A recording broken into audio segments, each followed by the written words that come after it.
12 April 2007, a riverside town 3 days north of Mosul, Iraq, on a narrow bend where the water smelled of oil and the sky held a permanent film of dust. The morning light hit the broken facade of the school and turned a single chalkboard into a pale rectangle among ruins. In the center of the courtyard, crouched over a torn loaf, Layla Hassan sat with the hems of her sleeves smeared with ash and flour dust. Her hands trembled as she separated crumbs for children who were not there, her fingers more practiced at smoothing paper than at breaking bread. The war had thinned faces and thickened silences. Before we continue, like this video and tell us where you are watching from in the comments. Your words help bring these voices back into light. What happened next began with an act almost no one expected and ended up changing more than one life. The town mattered because of the bridge that connected two tribal neighborhoods, and because of a factory that before the war had employed half the men in the district. After months of occupation and sporadic ceasefire agreements, the bridge was a narrow artery for rations and evacuations and for rumors. Vehicles from the Red Cross had come and gone, leaving stamped papers and boxes that vanished overnight. Schools were repurposed as shelters, and a chaplain from an aid convoy had turned the mosque courtyard into a distribution point for water and blankets. Local authorities kept a running tally of displaced families on a ledger that smelled of mildew. The ledger listed names, ages, and who had last been seen boarding a truck. The international reports spoke in numbers that flattened faces into statistics, but in the alleys, the consequences were granular and immediate. From the vantage of the riverbank, one could see remnants of a market where spice sacks hung like faded flags, and a bakery where bread used to steam. Now the air carried the metallic tang of spent cartridges and the faint sweetness of burnt sugar from a collapsed confectionery. People waited for political decisions to translate into food deliveries and for permissions that rarely arrived on time. Layla had been a teacher for 12 years before the war closed classrooms and opened the world to new kinds of loss. She grew up in a mud-tiled house 3 streets from the school, daughter of a baker who taught her how to tell time by the smell of dough. As a child, she learned to read by tracing letters in flour. Those early lessons stayed with her, as if ink and yeast shared the same grain. As a young woman, she studied literature at the university in the city, traveling by bus across dusty plains and carrying books under her arm. She married Omar Alawi, a carpenter who made doors the color of raw wood and who could whistle with 3 notes and make any child laugh. That life ended in pieces when the factory closed, and then again when her husband was taken during a sweep and never returned. Her house was reduced to a shell, and her teaching certificate was a damp paper in a tin. The trauma settled in small ways. A sudden flinch at low-flying helicopters, the way she smelt smoke at night when there was none, the insomnia that pressed her eyes raw. Now she kept a worn photograph in her apron pocket, the corners rounded by fingers that still believed in ordinary things. She cooked small stews for neighbors and read aloud to children huddled in a stairwell, letting poetry stand in for normalcy. She was determined not to leave unless the situation required it, and yet the decision to stay became a map of daily compromises. In the rubble, on a day when the river ran low and the sun felt like a stove, Layla heard a strangled call from under a collapsed awning. It was not in her dialect. She moved instinctively, pulling away stones with hands that had known less violence than the task demanded. There, half buried in brick and a torn uniform in the wrong color, was a young man with a bandaged thigh and eyes holding a country of fear. He was not from her side of the conflict. Corporal Daniel Reyes from a multinational unit knelt beside him, removing debris with steady hands and whispering to the wounded man as if he could bridge language with patience. The first exchange between them was simple and awkward. And then, as they found words, it became a small conversation that changed the rules of that morning. "Are you hurt worse than this shirt shows?" Daniel asked, scanning the wound with fingers gentle as if afraid of making the past worse. "My leg," the young man said, his voice a dry paper. "I am Daniel," Daniel offered, as if names could be anchors. "I am Kareem," the man replied, coughing into the dust. "Do you know where you are?" Daniel asked, looking up at the broken eaves and the chalkboard that once listed sums. "Near the river," Kareem said, breath shallow. "Stay with me," Daniel said, pressing a bandage tighter. "They might come back," Kareem whispered, eyes flicking to the street. "Who are they?" Daniel asked, thumb tracing a circle on the bandage. "Men who do not want us here," Kareem said. "Then we will be here until they leave," Daniel said, voice low but firm. "Why help me?" Kareem asked, the question less about survival and more about the shock of mercy. "Because you are hurt," Daniel said simply. The air smelled of hot metal and broken glass, and somewhere a child screamed and then was silenced by tired hands. The exchange stretched into a rhythm of trust forming where rules had failed. The first week after the rescue unfolded like a series of small miracles and small dangers. Daniel could not stay forever with Kareem for reasons of duty. Suspicion among his unit, but he found ways to return, bringing water and small rations and sometimes a cigarette which they shared like contraband communion. Layla watched from the doorway and felt a complicated tangle of relief and fear. She remembered a time when soldiers came to class to speak about safety and later learned that lessons could contain the very elements that unmade families.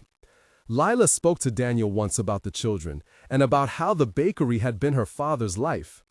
Daniel listened and then began to bring a loaf when he could. The ritual of the loaf became a symbol that softened old lines. Other people in the town began to notice.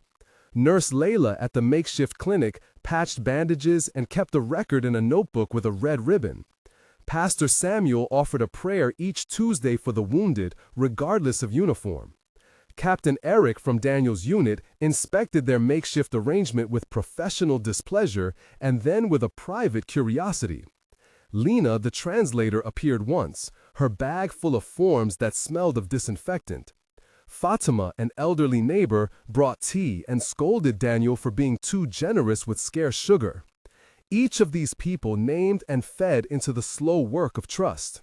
There were routines that mattered as much as the big gestures. Daniel returned on days when the river was calm and the convoy had passed. He would lift a tin of rations from his pack and set it down on the step. He would hand a small notebook to Layla and ask the simplest questions about who had arrived in the night and who had left. They developed a language of gestures, of small attentions that conveyed care without exposing either to direct reproach. The town adapted too. The Red Cross left boxes marked surgical and sanitary and sometimes stamps of permission. Rumors circulated that local authorities would soon require registration papers for distributions. A ledger in the clinic now listed Kareem as patient number 23. People who had once guarded their names now practiced saying them aloud for the registry. Conversations between Daniel and Layla became longer and more revealing. "How long have you been here?" Layla asked one afternoon as the sun warmed the mortar. "Too long," Daniel said, rubbing the back of his neck. "Would you take a loaf if I brought one every week?" he asked, searching her face. "We would be greedy," Layla said, forcing a smile. "Are you afraid of what your people will say?" Daniel asked softly. "I am afraid of what they will stop saying," Layla replied. "Do you want to leave?" Daniel asked, looking at the horizon where dust hid roads. "Sometimes," Layla said. "Do you have family?" Daniel asked. "A sister in the south," Layla said. "Do you remember songs?" Daniel asked, a childlike question. "Only fragments," Layla said, and began to hum. "Teach me one," Daniel said, listening. This exchange was full of small sensory details, the clink of a tin cup, the scent of cardamom tea, the rough texture of chapel steps, the taste of stale bread warmed in a pan, and the distant rumble of an armored vehicle. The gestures of care incrementally remade daily life. The decision to try and move Kareem and Layla out came out of a meeting at dusk. Captain Eric warned about fraternization rules and how a simple act could ripple through military discipline and local politics. Nurse Layla explained the medical risks, and Pastor Samuel offered to vouch for the need to protect civilians. Lena, the translator, said she could request a temporary transit authorization through the humanitarian corridor if documentation could be assembled. Omar Alawi's sister Fatima gave Layla a promise of shelter in the city if they could get there. The plan was fragile and required more than courage. It required paper and signatures and a rare alignment of wills. The first moment of tension came when the ledger office refused to issue a transit note without identity papers that Kareem did not possess. The registrar's face was a flat stone. He explained rules about registration and provenance and cited security protocols that meant a missing document equaled a missing person from any official count. Layla argued until her voice cracked. Daniel tried to reason, to offer contact details and unit stamps, but the registrar tapped his pen and said that policy was policy. The room smelled of dry ink and old wood. This standoff forced a choice. Either they accepted the denial and let Kareem stay hidden in rubble, or they found a way to create permission. The stakes were that, without a paper, Kareem could not be included in an evacuation convoy. The question was whether human testimony could stand in for paper. The second moment of tension occurred on the night a convoy passed and soldiers checked the alleyways. Daniel argued with a superior about the presence of an enemy combatant sheltered in civilian quarters. Voices rose in the dark. "If they find him there will be consequences," the superior said. "If we leave him here, he dies," Daniel replied. "You are risking our mission," the superior said. "I am risking my conscience," Daniel said. "Then you will answer for that," the superior said, footsteps retreating. The confrontation echoed in the alley like a drum.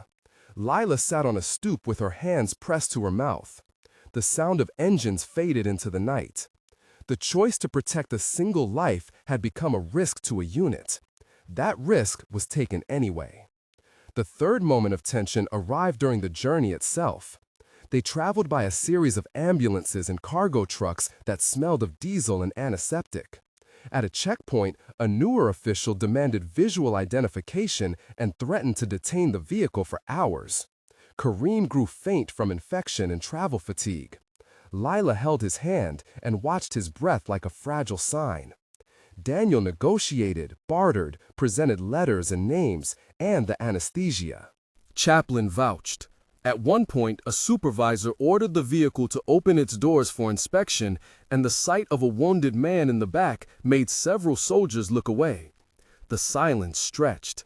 This was the moment when small acts of courage inside off-duty minutes became the difference between life and a grave.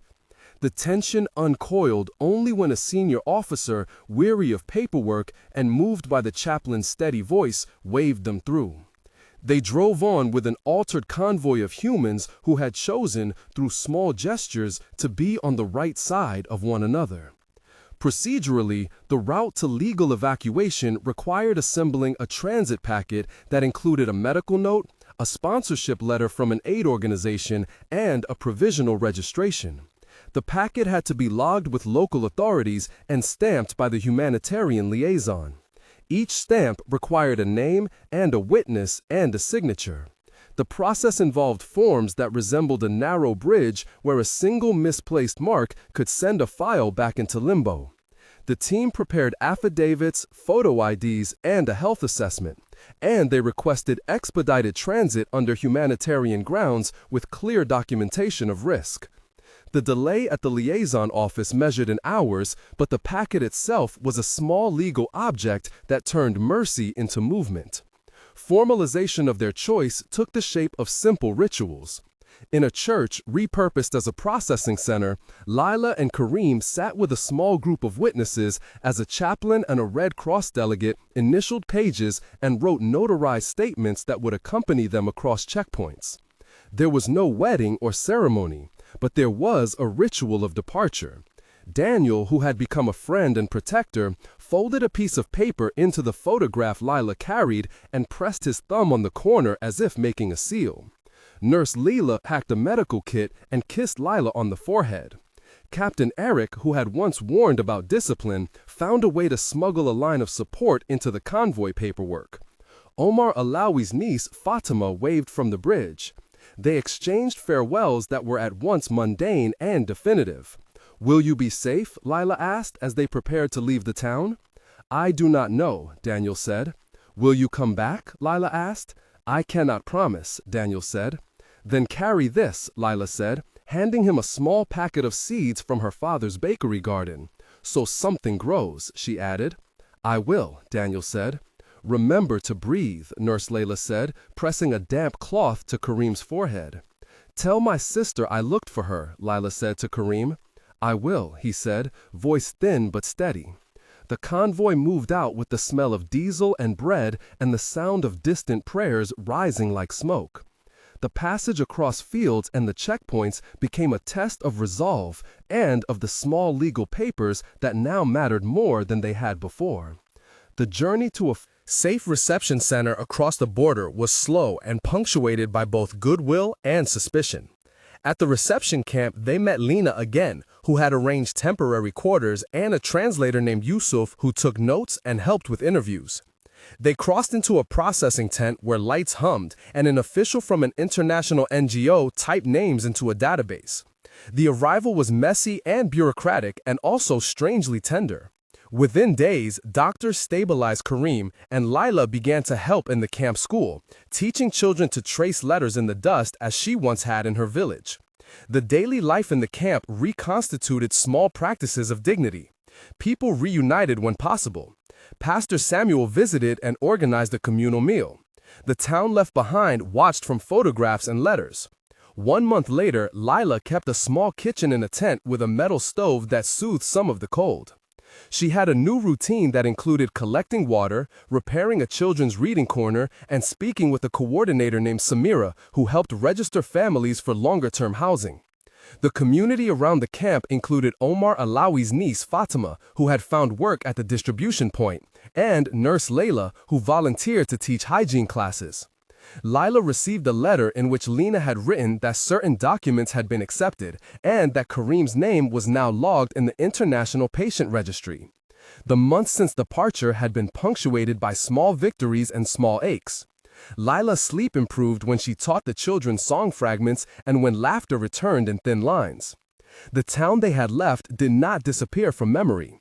She spoke sometimes into the night about the bridge and the chalkboard and the smell of her father's oven. The promise of safety had softened her sleep but did not erase the scars. 3 months on, the paperwork had translated into a provisional visa that allowed Layla to move to a nearby city for work and gave Kareem access to rehabilitative care. Integration into a new life was messy and required language classes, medical follow-ups, and a new set of registrations at municipal offices. They met with an integration officer named Michael, who explained programs for vocational training and connected them with a reconstruction initiative in which Layla could teach and Kareem could enroll in carpentry as therapy. The community that had formed around them included new names: Dr. Hadi, who supervised physiotherapy, Maria, who coordinated volunteer tutors, and Pastor Samuel, who had arranged an intercultural evening where stories were traded over shared food. Layla felt both gratitude and a sense of loss for the home that had been.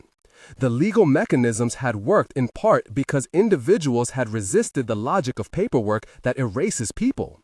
The combination of affidavits, witness letters, and a medical note had been the fragile hinge that opened a path. Each document was small but significant, and each person who added their name had shifted the balance. 6 months after the rescue, life had settled into a new rhythm that included trembling hope. Layla taught morning classes to children who had never seen a chalkboard before and who needed letters to become anchors.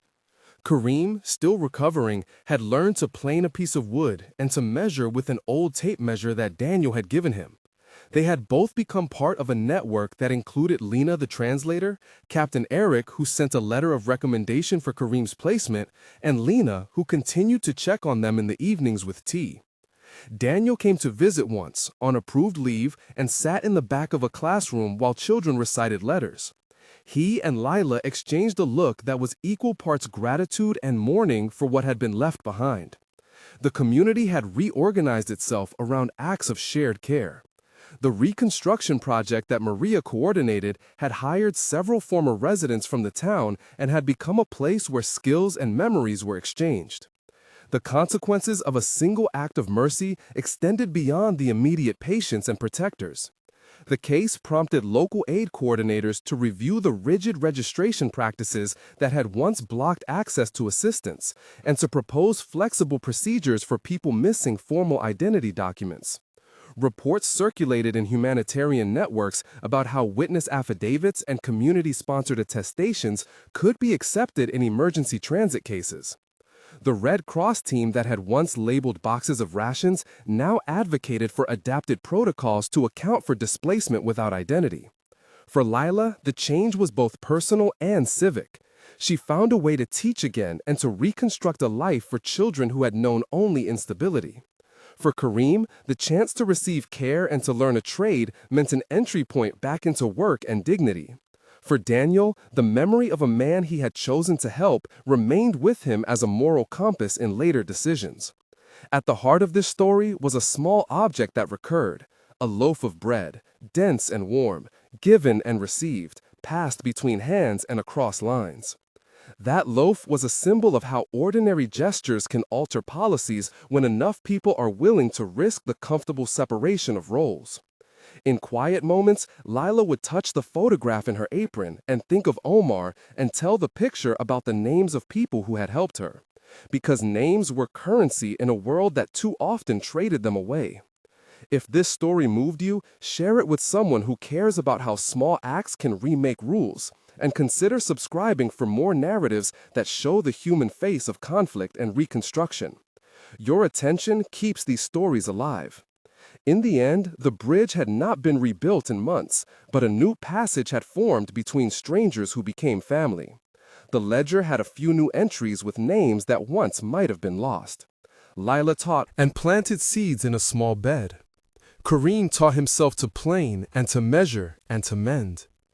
Daniel returned to duty, carrying a packet of letters from a town he had once passed through and now could not forget. The changes were neither clean nor complete, but they were profound enough to rewrite futures. The last image we leave you with is simple. A woman, hands no longer trembling when breaking bread, handing a piece of that bread to a child who had never tasted anything but rations, and saying softly, as if to herself and to the camera, that small mercies can cross borders and last for generations. If this story touched you, comment below with one small gesture that changed your life, and please subscribe so we can continue to bring these voices to light.